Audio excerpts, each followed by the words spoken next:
दो नाम का स्मरण अपने पास में रखिएगा। चलो सब लोग बोलेंगे, पहला नाम कौन सा है? अर्पणा। और दूसरा नाम कौन सा है? तिलकेश्वरी। दो पार्वती जी के जो जो दो नाम हुए हैं, ये बड़े विशेष। एक अर्पणा नाम, कभी कभी कोई बच्चा शरीर से कमजोर है, बहुत ज्यादा, उसका शरीर उठता है, खड़ा होता है, गिर जाता है, पांव काम नहीं कर रहा है, हाथ काम नहीं कर रहा, शरीर से बहुत दुर्बल है, बहुत कमजोर, बहुत ज्यादा कमजोर। तो शिव महापुराण में अर्पणा नाम की महत्वता कही है। सप्त बेलपत्र के कमल बनाना है, थोड़ा समझिएगा।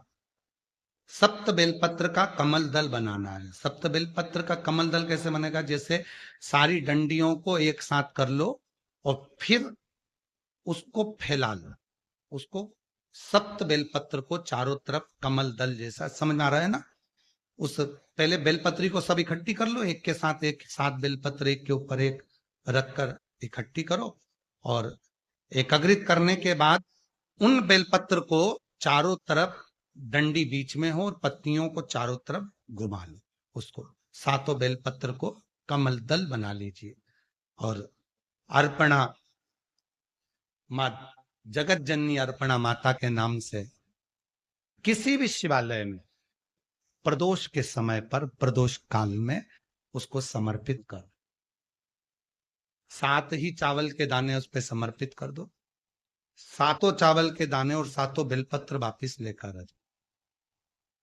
चावल का दाना सुबह के समय पीस कर या भोजन में मिलाकर, वो जो कमजोर बच्चा है, जो शरीर से बहुत कमजोर है, कोई अगर लकवे से ग्रसित हो जाता है, कोई पैरालिसिस हो जाता है, कोई का शरीर एकदम दुर्बल, कोई बीमारी के कारणवश हो जाता है, नहीं काम करता, उसके लिए भी काम करेगा।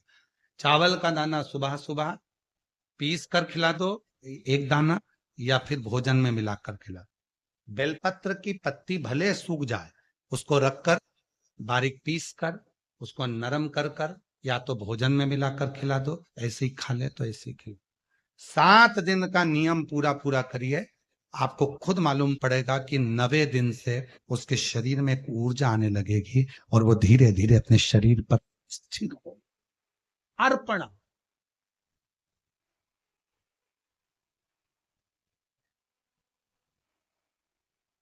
मां जगत जननी अर्पणा हो गई थी, और जब पूर्ण तरह से मां अर्पणा हो गई, तब भगवान देवाधिदेव महादेव उसी जगह पर प्रकट हो जाता। हाथ की अंजलि में मां अर्पणा के सप्त बेलपत्र हाथ में रह जाती है, और मां पार्वती की सहेली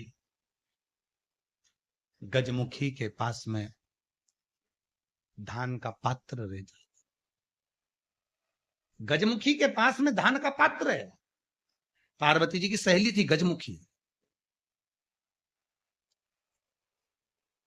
शरीर नारी का था, चेहरा हाथी का था, गजमुखी थी।